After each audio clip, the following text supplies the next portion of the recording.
All right, welcome to another class or lesson H Radio 223 part time is 223, not 233 over there. 223 part timers.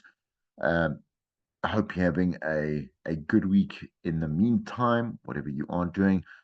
We are going to do lessons 52, 53, and 54 this week online. And then once again, I'll see you next week, Saturday, face to face for our content class as usual. Just a little bit of a disclaimer here. We have covered the formative three assessment in class this past Saturday. If you weren't in class, then please make sure that you do cover it on your own. And if there are any questions or you need some guidance, then you're obviously more than welcome to just contact me via obviously WhatsApp on a DM, right? So no need for you to go through via the class group as well. All right, so we are going to continue with news this week and having a look specifically in this lesson we're going to have a look at, should I say, is my English, sports presenting. We're going to have a look at obviously a little bit like one or two videos. I've got one lined up with Robert Marawa, which is, I mean, like he's the king of sports here in South Africa for so many reasons, not only his legacy and his career but just the fact that he is like genuinely one of the best, if not maybe the best sports broadcaster in South Africa. And so we'll have a look at that as we move along in terms of understanding how we compile sports news, kind of also in terms of attention specifically as well, where we draw attention to how we draw up those bulletins, and also really looking at the type of personality and definitely the skill set that you are required to have as a sports broadcaster. It's not necessarily it actually isn't. So it's not like the news where you can probably wing it. I'm saying to you in terms of your background, you don't have to be like a news specialist or whatever it may be, or a journalist specifically to be a news anchor. But when it comes to sports, the preference is that and you're very passionate about sports in general, so that you have a wide knowledge, but also invested knowledge as well in what the subject matter is all about. Okay, let's have a look. You're going to be using chapter 5 from Cullinan and Nash's Next Level Radio. We're going to have a look at an exercise that's going to come up a little bit later, probably at the end of the lesson there as well. 5.3.2, reading the bulletin, right? Page 192 to 194.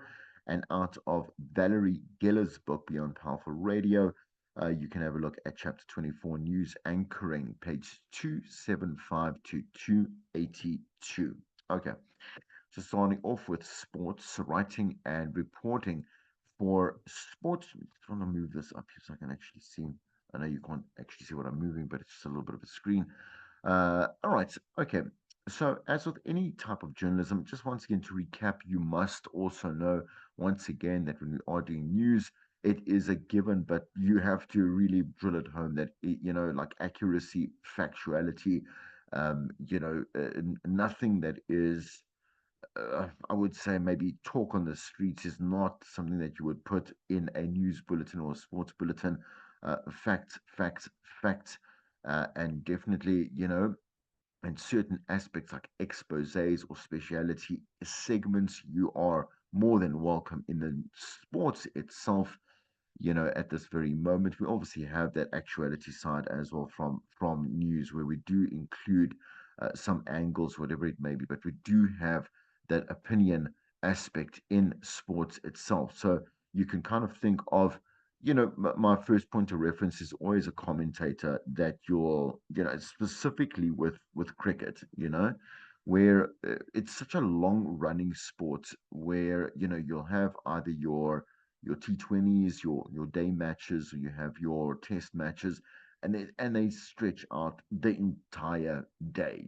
So we have a lot of room within the broadcast itself to allow the commentators in that particular context to be able to talk about what their thoughts are and to be able to talk about their criticisms and their whatever it is analysis of certain, let's say, bowling techniques or batting techniques or maybe uh, team strategies or whatever it may be that may be coming across weaknesses and shocks or comment like let's say making commentary on someone that's been um, what is it? I think it's a you bowled out for a duck. You got a duck. I think it's a duck. Yeah, where you get to see where you didn't manage to actually um, score a run and out you go. You might be the captain, you might be the star player, whatever it may be, right? So there are a lot of there's a lot of time where your opinion, like your expert opinion, comes in, and you add to the broadcast itself accuracy, accessibility, context, and opinion. Very important for our sports broadcasters to know that they have to really conquer and again kind of definitely own, and it's non-negotiable in terms of requirements for the job itself, right? So here we start with the basics. As a radio sports writer, there are two different destinations on radio for your work, and they require slightly different styles of writing. So these two destinations are obviously the bulletin itself or the sports program, right? Although they are different, they still have the same starting points. In other words, the sports bulletin is what we're talking about here. Or again, as I mentioned before, like a bit of a speciality segment, maybe even a speciality show. Like we know, Marawa has a speciality show that I think at the moment is about an hour long. It has pretty much always been an hour. I think back when it was at Metro, it might have spanned over 2 hours. Okay, it was such a long time ago. I can't really remember, but it was well worth it, obviously. There's a lot to speak about. And again, it was also daily. If that I do remember, because once again, like sports is now it's a daily need or a daily want for people all over the world. Whereas, and I say that because you're saying, well, that doesn't make any sense, Chris. I'm saying because when sports broadcasting began, it was predominantly a weekend recreation, a weekend activity. You would find sports events happening predominantly on a Saturday and on a Sunday. And once again, I think I've said this before, but I'll say it again, just so that you know, in England specifically, and obviously you'll see that in terms of a trend today, or the I said the staple trend today, because football became such a massive, massive, massive fan base, recreational, whatever it is, enjoyment, for fans in England. It's not happening every single day, which now is very common. So Monday to Sunday, you will always have news around the football in the Premiership, the Premier League, whatever it is. They've got so many different types of a competitive, well, I mean, I'm saying banners, right? That that that set a precedent for understanding that sports are a daily consumption. There's things that are people are enjoying. They will enjoy it if you are like we said that you can see that here. For example, Wimbledon will not be only held on a Friday, Saturday, Sunday, or only Sunday. We might get the semi-finals, the quarterfinals, or whatever it is, and the finals happening on a Sunday, but the Wimbledon tournament will happen throughout the week, and people won't miss it. If they're tennis fans, they will watch it Monday to Friday. And as I'm saying to you, it was allowed, or it became a staple understanding that, listen, we can run sports like the Olympics are running right now throughout the weekend. It's a couple of weeks, and people are not missing out on it. They'll make time for it because if you are a sports lover or sports fan, you will make time for what it is that you like to enjoy, in this case being sports. So, I know what is given on, or what is going on, excuse me. So, definitely knowing not only just fixtures, the dates, the venues of major tournaments, you genuinely need to know a little bit more about what is happening, like the dynamics within the happenings of those fixtures when they are taking place. So kind of dynamically during taking place, definitely analysis afterwards, and definitely also predictions that you might have for a certain tournament that might be happening, or up like let's say a game or a match that's going to be taking place maybe this afternoon or this evening, or again this Saturday or whatever it may be, right? So keep a diary or a file of tour dates, programs for events like the Olympics, and draw up sheets for tournaments like Wimbledon. Know who is playing, know who are you must know who are the like the new players, like the kind of like the I wouldn't say novice players. That's unfair. You don't make it to Wimbledon if you're a novice player. But we obviously have our legacy players that come in 10-1, normally win Wimbledon for quite a while. Let's just take Wimbledon as opposed to any other opening or open, should I say, that's had tennis open. That might be happening. But you'll have your Nadals and you'll have your Djokovic's winning these particular, again, these uh, events, these uh, what is the word I'm looking for? I want to say massively popular, right? And I say in terms of popular, the world will follow them, follow the running of, let's say, Wimbledon. Anyway, point is like what I'm saying is that you're going to have your legacy players, but you will also have your new your new competitors that are coming in, fresh competitors that are coming in, people that we need to keep our eyes on, etc. Knowing definitely where they come from, what's their background, like why they are potential threats, I would suppose, or like these up and coming stars, very important for you to know. You can't just be randomly just saying their name and then here they are all of a sudden there. Otherwise, people will find that information somewhere else, right? Anyway, that way you will know what to look for when you are compiling a bulletin, and you'll also know the implications of their results when the teams or individual players are drawn to play against one another. So, again, this whole thing about stats, about strengths, about their when I say their history, their again, you must forgive my knowledge about sports is not broad. So, in other words, I don't want to there might be a like a, kind of like and I know again once in cricket they'll say like how many wickets there'll be like maybe like best results like breakers or record breakers, so how many wickets they might have had within a certain amount of, let's say, like let's say they bowled out 7 wickets for 62 runs or whatever it may be, which is kind of insane or whatever. Um, and so on and so forth. Like you would have to know these type of stats, and again the backgrounds, et cetera, to make the sports broadcast mean anything. Never mind something, but anything to the person that is enjoying it. Remember, you as a broadcaster should know more than what your fan actually does. Ideally, obviously, a fan is going to be very, very kind of pedantic and very obsessive, which is fine. They will probably 10-1. A super fan will know more than you do, but you need to be able to, at least if you had a conversation with them, suppose hypothetically face to face, you could carry a conversation quite confidently without being lost in any way or them thinking, well, I mean, you're literally labeled as a professional within this particular sect and you don't know what I'm talking about. Well, that's not what we do. Okay. Understand the sport. So know that the story that you are trying to tell needs to make sense. As I said, if you're going to be talking about hockey, and again, there are so many different sports which you are expected to. Badminton, like there's even what is there? It's not table tennis. What do they call it now? Is it paddle? Is paddle? I don't know. It's paddle bowling or paddle tennis, but that's something that we used to play as kids. Where it's kind of looked as maybe a young schooling recreational whatever it is paddle ball, right?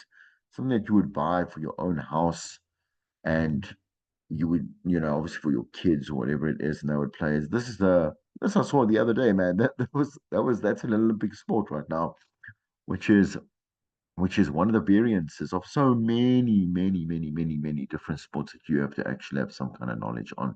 A few things will damage your credibility as a sports reporter faster than being at an event or a news conference and asking questions that do not make any sense. Asking a question that should be something that you know the answer to already, which again applies to you as a broadcaster in general. Do not presume that listeners know as much as you do. Terminology should always be correct. So, maybe I'm new to a certain aspect, like again, another sect of sporting. I'm now enjoying Winter Olympics as opposed to Olympics, and I don't know much about skiing or sledding or whatever it may be.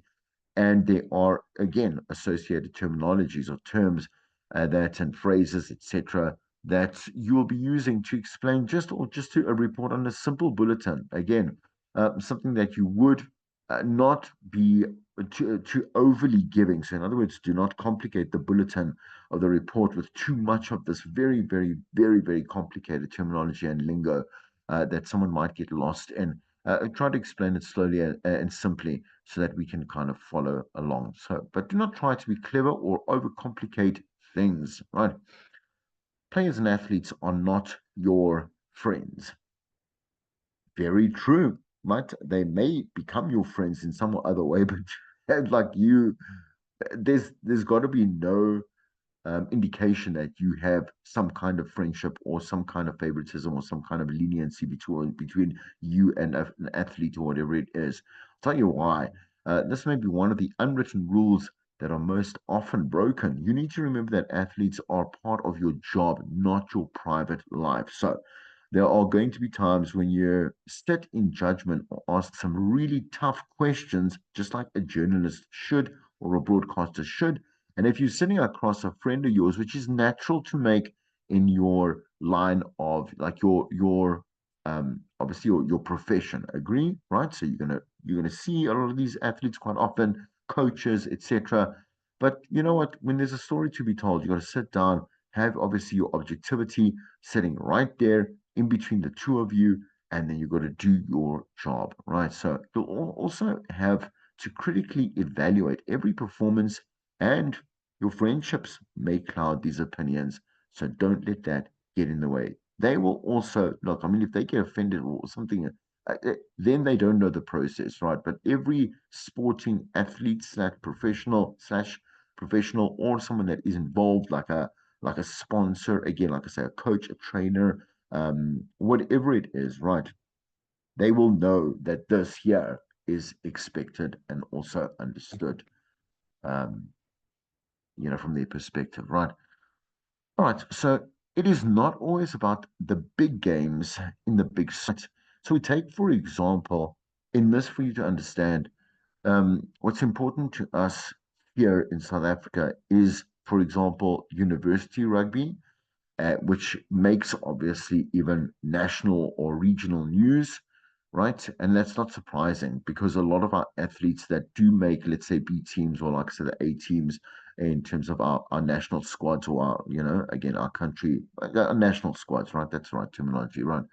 Will come from these growing players there.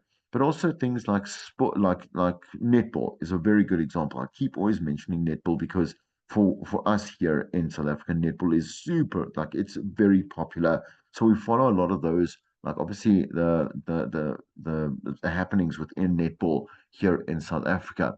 It might not be soccer or rugby or cricket, which are our three most popular sports here in South Africa. But we want to talk about, let's say, maybe cycling, golf, whatever it is. There is Formula One, which it wasn't as popular here in South Africa, maybe I would safely say 15 years ago. Let's say 15 years ago, but then became one of those sports that South Africans started including as part of their recreational sorry, not processing like their recreational pastimes. There we go. That's a much better word to actually use, right? So, and then again, like tennis, where we do have South African players, and tennis has always been popular here in South Africa. I'm saying to you, people would always watch, like we say, the American Open, Australian Open, specifically also Wimbledon, etc. Like we would have these, but the more and more South Africans were playing in these big, obviously, tournaments, the more it became, like I say, a widely supported sport here in South Africa. We can go, like golfing has always been popular. I'm saying to you because we had legacy players come from South Africa, winning massive world tournaments, global tournaments like Gary Player, etc. That if it perks our interest, we're like, oh, South Africa is being represented. We're like, yes, like this is what I want to. I want to kind of know that. And to a lot of us, golf is very boring. I get that, but to many other people, it actually isn't. Right? They see the competitive nature of golf. They enjoy, obviously, once again, everything that you do enjoy about a sport, the technique, the camaraderie, I suppose, the support, the fandom around specific players, that profession, that kind of like dominant profession, professionalism, like from players that really are like these star. Um, like you think like they're kind of like demigods in their own right. Not that we praise them, I'm saying to you, like just in terms of the way that they and a swing that golf. What is it? Is it a golf stick? It's not a golf stick. It's something else anyway. Yeah. Okay. Sidebar on a sidebar. However, do not neglect the sports with smaller followings, as they sometimes produce some of the best stories. As I said there, netball, university rugby specifically. Again, there are badminton tournaments here in South Africa, and I would have never known that until one of my closest friends in life, when we were in our 20s, he started telling me, not like he came out, but he started telling me that he plays badminton every Thursday or whatever it is. It was a long time ago. Like we're talking in like very early 2000s. And I would be like, okay, that's fine. I mean, I know that he would play it at school, but I didn't know that he was competing, that he was competitive, to a point where there were obviously a large amount of clubs, and there were again tournaments that were not kind of like fuddy duddy. They were real, like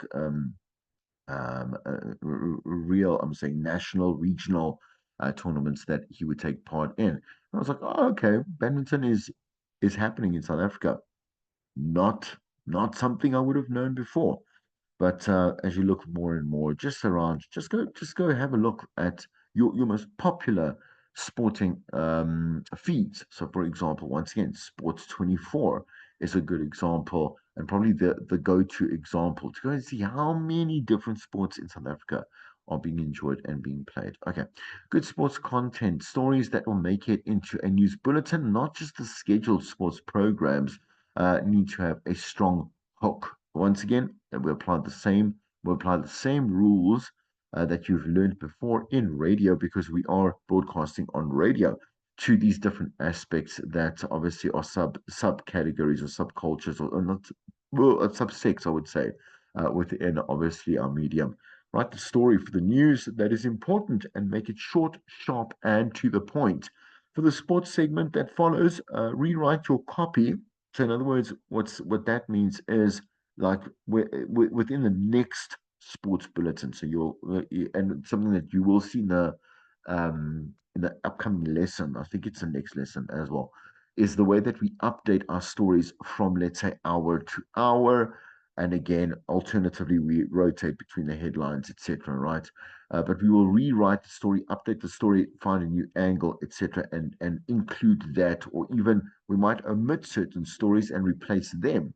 Okay, replace them with new ones within, let's say bulletin to bulletin. But anyway, ideally here we would probably add more information again to kind of showcase a little bit of a different angle, some more information around this particular one story as we update from bulletin to bulletin. Right. Anyway, changing the angle, adding detail, or starting with a reaction in order to grab the listener's attention at the beginning. Right.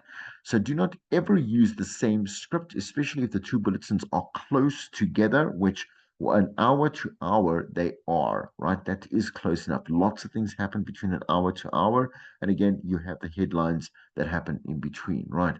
So scores and scorers are an important detail and should never be omitted. Specifically, you can understand this updating of your bulletin when there's a sports event that is currently happening, because within that hour, goals are scored, like runs are made, etc.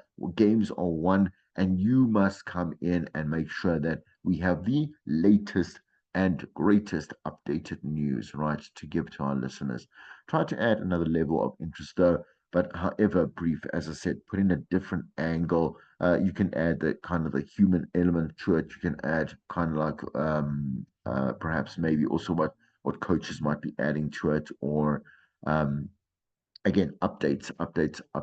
Good sports content continued. Let's just like with anything on radio, it's about sound variety, and everyone loves hearing the voices of their favorite sports stars. So, what you do need to include in your bulletins in general are your sound bites, right? So, our sound bites that have coaches commentating, fans commentating, players, basically captains, etc. We would put that in, even little sound bites of the event itself, when goals are scored, etc., when records are broken, etc., right? You would want to include within your particular bulletin itself. People do not want to hear your opinion, not in a bulletin at all, right? But prefer listening to what the experts and the players and coaches themselves think, right? So as I mentioned there about the soundbite, 15 to 25 seconds are okay. And again, once again, they're predominantly drawn or extracted from X these days, right? Because of the way that X already, or the people that do post to text. So again, our news sources, right, our platforms, will go and then do like a little bit of like teasers to little teaser sound segments or video segments that they'll post to that particular. I don't know. Again, as I said, I don't know if you call it a tweet these days anymore, but anyway, that post that is uploaded, right? And then to show that you can go click on that link, and then it'll take you to an external source, right, to the landing page, wherever it is, right? But anyway, you can draw that 15 to 25 second sound bite. If not, you would go and have to, maybe you went as a journalist, you went to the actual sporting event, you spoke to different obviously relevant people that make sense to include in the bulletin, and you would put it in there. Anyway, never miss an opportunity to get sound bites from a player or a coach. That's literally what I just said. So it adds variety to the listening product and draws the listener's attention. Okay, so you might remember that we did cover the structure of a news bulletin before. Again, the same thing applies here. Inverted pyramid of news writing, right? So you'll see that the most important here, most important to the least important fact around the story is how we structure the same thing for sports, right? So here's the headline: Itumeleng Kune, right, gets a contract with Manchester United. The Kaiser Chiefs captain has signed a contract at the age of 32 to play for the most popular English Premier League club in the world. Itumeleng Kune first played for Soweto-based club Kaiser Chiefs in 1999, but his goalkeeping skills only came to fore in the public eye at his Premier Soccer League debut in 2007. In 2009, he joined the national side and has been the first choice for goalkeeper ever since. Kune also holds the title of being one of the only two goalkeepers to be sent off the field during a FIFA World Cup game. Kune says he is looking forward to joining the team at Old Trafford to start training in August. Right? So makes sense. I don't have to break it down. You do understand that there it goes. Most important to least important, really well written copy over there. Tells us exactly what's happening. No missing pieces, no gaps, whatever it may be. And it's a really nice little short story. Again, a proper bulletin, roughly odd four. So when I mentioned, when I said this before, 4 to 5 sentences, so you know it equates to 30 seconds. Let's go and test it here. So this here long. Let me just center. That's one sentence here up to the end of the world. Then here's the second sentence here. Here's the third one here, and there's the fourth one here, and here's the fifth one over here. Right. So all good, still applies. I'm saying to you, I'm glad I'm not lying to you. Right. Here's here, so let's have a look at um just some some analysis on that particular story that was written over there. Just going to just minimize it a little bit so you can see that. Okay, across South Africa, let's analyze the headline. Across South Africa, it's safe to assume that most people will know the name Itumeleng Pune, right? And I might not be pronouncing that correctly. I would have to go check that on YouTube, right? Okay. And we'll have some idea of South Africa, or sort of say South African soccer, as a highly popular and closely followed sport in the country. True tech, true tech, right? It is also likely that, as a captain of the national side and leading PSL team Kaizer Chiefs, such a high profile player is that's being drafted into a top English Premier League a team is definitely newsworthy because it is important to us, and the English Premier League is super important to soccer fans worldwide, right? As any change in contract or club that he plays for would be of interest to the fans of the sport, right? So if we look at the body of like the copy of the body, like why is that also relevant? It's written correctly here. Factual research and justification information or informs the line. So you would confirm all these facts, you as the sports broadcaster, via research online. So if we have to look here, like what was it? We actually wanted to know when he actually left, where he debuted, should I say, in 2007, and he joined in there. And obviously, again, the information about him being sent off the field during a FIFA World Cup game, not something maybe that we should be proud of, but anyway. Right, okay, all right. So here we go. Where was I? Yeah, okay, okay. Such as Kune is still the captain of Kaiser Chiefs, even if this appears to be obvious that he is 32 years old and that the Manchester and that Man United is the most popular club in the EPL, right? So the last line here, we want to kind of close up the story as well about the contract and when it is starting. So we are answering a question that most listeners are likely to have: when will the new contract actually start, which is in August, as we said there. So we're providing a personal point of view from the player, which can work for either with or without a soundbite from him, ideally with a soundbite, just to give it a little bit more it's a good it's a good listening experience, but also that credibility for the story as well. Okay. What I'm gonna do is I'm gonna just push through the lesson. As you can see, we're just at the slide 10 of 16, and then we're gonna have as I'm not gonna play the entire because it's an hour long, obviously, and you can go overlook at it yourself. But of Marawa's sports show, so not the bulletin itself, the sports show. Let's go have a look at source. Let's get back to the lesson. All right. As much as players are not your friends, right? You should keep in touch with players, right? And obviously against sponsors and team captains and coaches and because you need with news in general, you need a database of people that you can contact immediately, right? To know exactly who is their PR manager, like who's their press manager, who's the agent that control that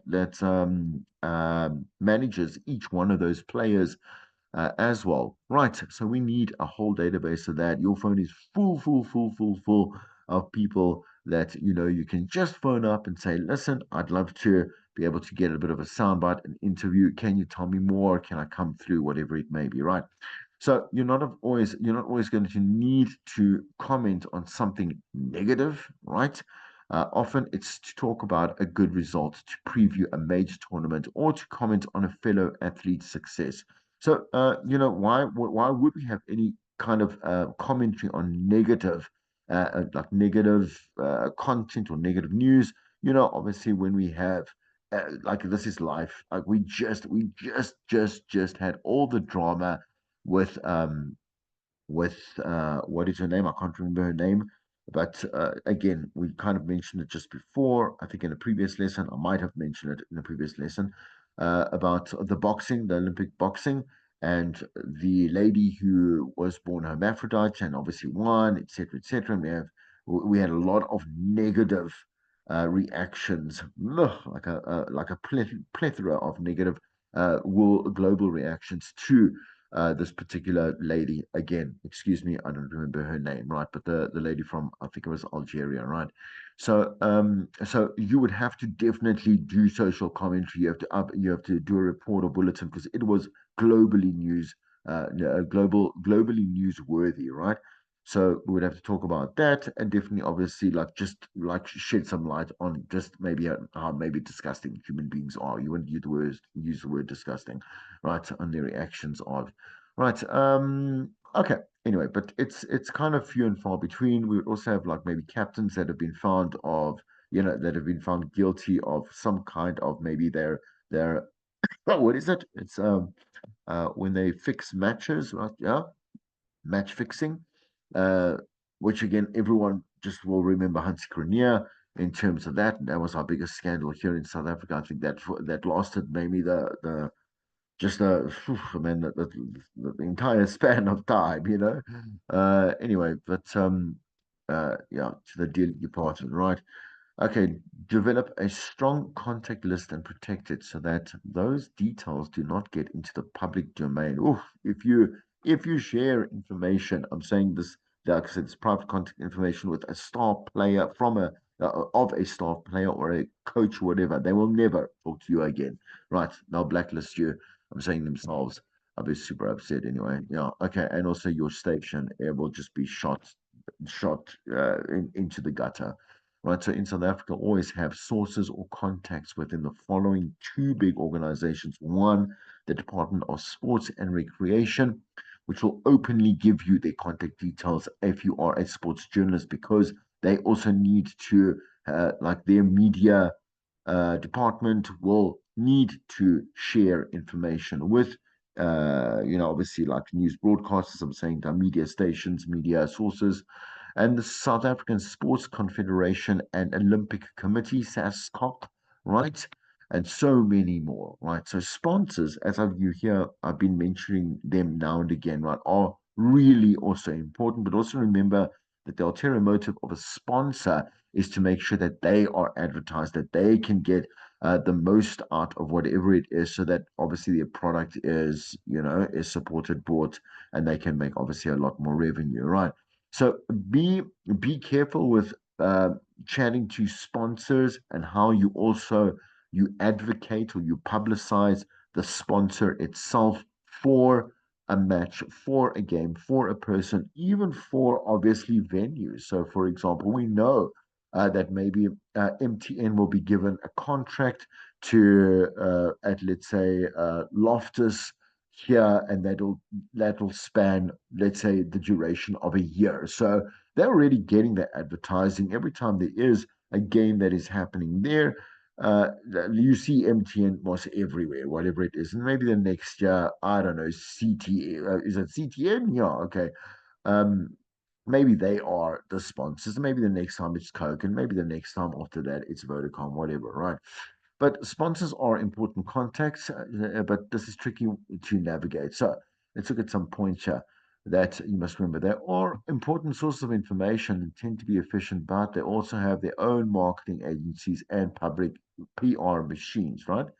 So, however, you must keep in mind that they will probably want something in return, as I said there, because it's publicity, right? So make sure that you evaluate how much of what it is that you are exposing, almost like free advertising, when you are talking about or you do mention a sponsor in the sports story. So you might have to sometimes say the MTN Kaiser Chiefs or whatever it is. Like we know that in rugby, you'll specifically when we have is it a provincial rugby, right? We'll have the provincial teams, like the obviously the Bulls, and the Bulls again will be like the Vodacom Bulls or the this Bulls or whatever it may be, and it almost becomes synonymous depending on how long that particular sponsor has attached themselves, like with that particular team, right? Anyway, social media is an important source of information, but it's notoriously unreliable. Use it as a source, but only as a starting point. And please, once again, do your job, go check the facts, etc., etc. So never use social media posts without an independent verification of that information, right? And I don't have to say anything more than that. Once again, go cross check those facts across other platforms and more reliable sources. So again, kind of look at its conglomerates across what we said there: EWN, esports, Super Sport, SABC Sports in this case, etc., etc. Right, fact checking. So let's look at more ways that you can make sure that your sports news is on point. So if you are at an event like a news conference or a post-match media briefing, so after the match, post, right? Make sure that you get the scores, names, and relevant information, such as the designations of people, correct. Oof, if you go and get that wrong, never mind amateur hour, like no more job, unemployment hour for you, right? So in sport, there is always someone listening who knows more than you do. Remember what I said about that super fan? Right? And they will be quick to correct you because they're going to be like, this is again your job. How dare you, man? If I know this and it's like second nature to me, even though they are a super fan and consume it aggressively, it doesn't matter, right? Okay, you don't have an excuse. So they will also stop listening if your information is unreliable. One time, only one time. You just need one time to be factually incorrect or even factually questionable for someone to just say, ah, never again. There's no need. I'm listening to the news so they can be informed, right? And I don't want to be that person that goes and spreads according to your gospel, right? Something that's incorrect so that I can also sound like an idiot, basically, right? So, okay, becoming an expert. If you're going to exclusively be a commentator, then specialize in one sport like cricket, like soccer, like tennis, etc., etc. Right? So you'll possibly get work on radio and TV, and you could become the go-to expert. Like again, always mention Kaz Naidu, cricket, first woman commentator here in South Africa, and is just such a legacy. He's a great human being, and genuinely, I'm not saying that because I actually have had many um, in contact, communication, conversation, sit downs with Kaz, and she is just the best, right? Such a pro, anyway. So, however, you're going to be compiling and presenting bulletins for general consumption. So, beware of becoming too, like, because you're going to be an expert here, you need to dial it down a little bit, right? To also be able to relay that information to a fan. Here, you also need to remember that you'll have to be a jack of all trades, knowing something about every sport and a lot about the most popular and regularly covered sports, right? So know your audience. Obviously, if they are bigger rugby and soccer sporting fans, then you'll need to focus on when there is news about soccer and rugby, that is what's going to be headlining your news or your bulletin at the end of the day. And note that obviously fixtures for soccer, fixtures for rugby, are something you can't question or you have to include in your bulletins. Janet Witten, right, which you've seen some references across, I think some of this, including this lesson, I think she's been in the beginning, has given you some tips here, also from the textbook, right? Prepare and research the subject matter well. Fewer things will irritate an interview any more than talking to someone who doesn't know what they're talking about. Oof, yeah, right. So research and preparation are paramount. Prepare a guide of questions as we have discussed before in interviewing, right? Very important. But then try not to read them off a notebook, make it more conversational. Again, staple rule, staple foundation of radio to make sure that we are leading a conversation and an interview that is interesting and has depth, right? Okay. New roads will always come up as opportunities throughout that particular interview with this particular person if you are invested, right? And you know what you're talking about. So listen to the answers because there are opportunities to be able to take a different direction, right? And in closing, here are 2 points. You need to make sure that you cover all the matches of the day, regardless of whether you care or not, because people don't care about what you like or not, right? Listeners don't.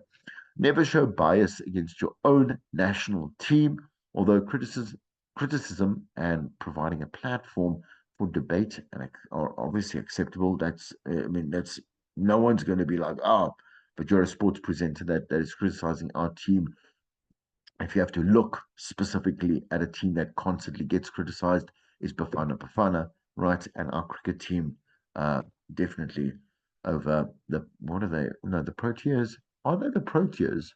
Or is that only a regional thing? I think it's the Proteas. Anyway, for the cricket team. Right. Right. Anyway, and often worthwhile for creating unmissable sport radio content. Here is your homework. Activity 5B, question 1, page 206 in Next Level Radio. Please go have a look at that. And then if you want to check your answers, you just go to the back of the book and make sure that you go and check whether your answers coincide with what you have tried and attempted 5B. Okay, let me stop that share. I want to go to the Robert Marawa piece, and we'll play a little bit of that. It's off the 947. He is currently. Here we go.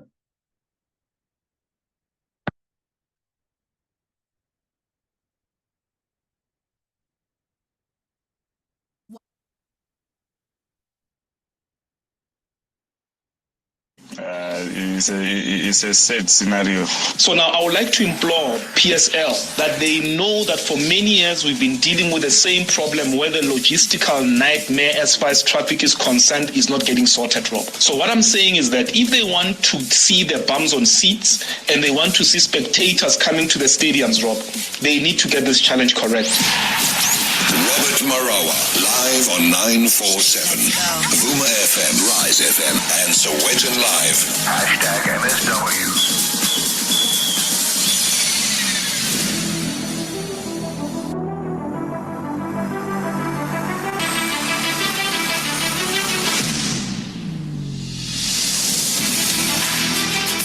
Marawa Sports Worldwide, fully behind Team South Africa. Now her first Olympic gold medal. Busy making history in the city of style, Paris, France. Well done. Right here, #MSW. All right, so wait for Nikark as well as Sean Maswanganyi booked their passage through now to the 200-meter semi-final after finishing third in their respective heats. Now, Van Niekerk admitted, though, to feeling some rust afterwards after finishing in 20.42 seconds, but was very pleased, though, to have progressed without having to contest the rapid charge round. So, hey, well done to them. Yeah, it was a good initial run out of the bend, but I know there's still a bit of work that needs to be done in the latter stage of the race, but we'll shake that off and try again next round. Yeah, for sure, a bit rusty out of the first round, but I know that I can do better. No, I still had to do some final preparation and work just before the competition, so I stayed around here just to get the feel back again. Today was a beautiful experience. Seeing how well the crowd is behind the home support, I think is very beautiful. So Maswanganyi as well finished his heat in 20.20 seconds and also admitting afterwards to making some errors. Just happy to qualify nicely. Biggest thing is you don't want to run too many races. Thank God I made it through for the semi-final. Don't have to run the recharge round. But overall, I'm pretty satisfied. I know it could be a little bit better off the turn.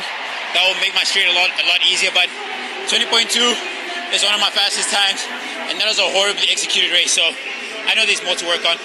Oh yeah, I didn't come out the turn as well as I usually want to execute. So I used too much energy on the turn. I want to be a little bit more efficient in the semi-final, so I have a lot more in the home stretch. Oh no, definitely not. I'm used to it. NCAA circuit is quite as rigorous, quite as demanding. Just happy to make it through and qualify, and hopefully, just make sure I make the final. This is the home of sport. Winning gold in the 100 metres breaststroke. And it's also the hub of the Paris Olympics 2024. None were faster than lane number 1. Coming to you at high speed. Previously on Marawa Sports Worldwide. And let's catch up now with Citizen Sports reporter Wesley Button for insights into Team SA's impressive performance so far. It was awesome. The men's 100-meter final was incredible. As you said, gut-wrenching for Akani Simbine to come so close again. Aside from missing the podium by 100th of a second, he missed gold by only 300ths. It doesn't really get any closer than that. And I think it hurts him even more that it looked for a moment like he thought that he had a medal. And then when the results popped up on screen, just and unfortunate for him. And then it's been a good start. The first 2 days of athletics, no medals yet, but the athletes are doing well. #MSW. #MSW. We are live on the YouTube channel. We are live wherever you are around the country, the continent, or the world. This is #MSW Marawa Sports Worldwide.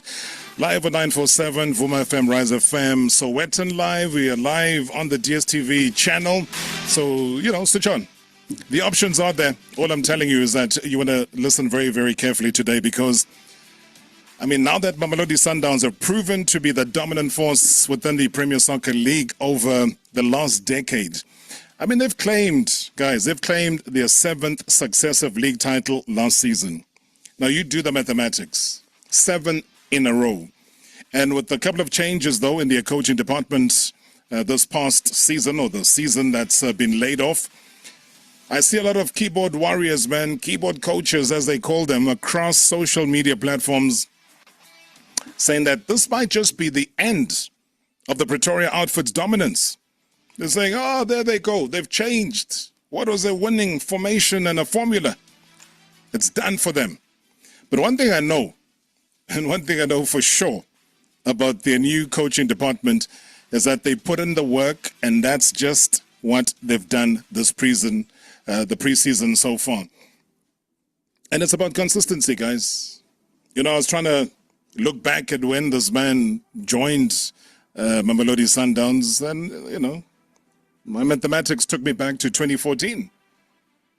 And I'm saying you don't have a better brain and a better human being and a better person, knowledge-wise, than the man that is sitting in front of me. So what would change? What would cause the change? Maybe you'll tell me when you send me the WhatsApp voice notes. All the guys, the ones that have gone and come back, they know the team. They know it too well. And Coach Mangoma Mngqithi will tell us all about the preparations, including the most talked about formation changes that have been dominating the social media platforms. Firstly, for his first trip to this part of the world, Coach, good to see you. Welcome to the show. Thank you very much, Rob, for having me. I'm so happy to be here. You've been going up and down the world, man. Hey, Austria, how did that treat you? I must be honest, I was very surprised. It was a very beautiful country, just at the base of the Alps. Training facilities were out of this world.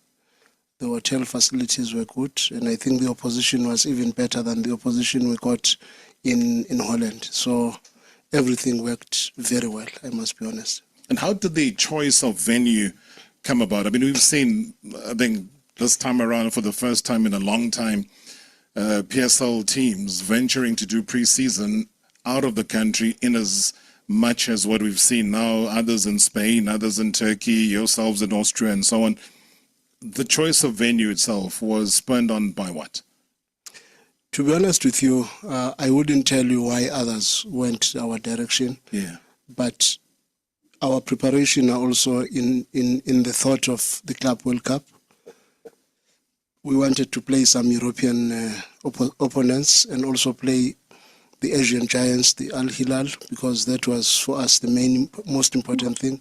And we wanted to play physical teams like Cardiff, so that we could see where are we when we are playing against teams that are going to be very dominant on set pieces, very strong in the air. Physically, they are busting and all that. And to be honest, I think we got what we wanted to get. And when you start to see a couple of the new signings who join in, yes, it's unfamiliar territory for everybody. So you're having an away game, but for them, it's also just trying to socialize. Always look at the pre-seasons as also a way of team building, in a way. I don't know if you see it in the same way, or is team building something completely separate from what you do in pre-season? To be honest, I think pre-season is team building is part of what you want, because you also want your team cohesion. You want your players to understand each other outside the field. When they get to spend time after training, they get to know each other for real as to who this guy is, instead of meeting in training and then off to your cars and you're going home. And I must say the atmosphere is very good. The team looks very good. We started slow, but I think the way we have ended is quite powerful, because in the last 4 matches, I think we have scored 13 goals. That's including Al Hilal, that's including Al Arabi, that's including Segrada of Angola, who is a Confederations Cup outfit, and we also played Maromo. So, all in those 13 goals that we scored, we only considered 2, and both the 2 goals that we considered were penalties. And I think the players are beginning to understand what we are trying to do, and it's looking very good, I must be honest. Right. I just wanted him to finish his train of thought. So, just kind of a bit of recap. I'm glad that in the beginning you were able to hear an actual sports bulletin. So you heard Marawa obviously speaking of a particular story or a number of stories that did follow there, but definitely the sound bites coming in very obviously fast paced. And I get that there is post production that really makes it sound good in this particular context. I'm saying the YouTube video that was put together. So that was really cool that this video just includes the bulletins itself or themselves, but also now, again, like this interaction that is a sports show that Marawa, obviously you can hear, as I said to you just earlier, the way that he knows, he knows there's nothing that this coach is talking about here that Marawa is not um, unfamiliar with. That he is unfamiliar with. He knows exactly, like when he's talking about Confederation Cups, etc., whatever it may be. And again, style techniques, setbacks, whatever it may be, right? Uh, like Marawa knows exactly how to. Also, enjoy the way, and I get this. This is experience, right? That Marawa can reference something that happened 10 years ago, yes, he might have been prepared as well. He was prepared, clearly, because that's what we say to you. Just prepare before you go on air, as points of references or whatever it is to give that context to make this a great conversation and a great broadcast at the end of the day. For more, go have a look at 947 Joburg, the account there, to go and see all, obviously, of those particular bulletins, etc., and shows that are on there, etc. I'm not going to go and propagate 947. You know why they're good. All right, great. Have a great I'm saying day, whatever it may be. Until the next lesson. Hope you learned something. See you.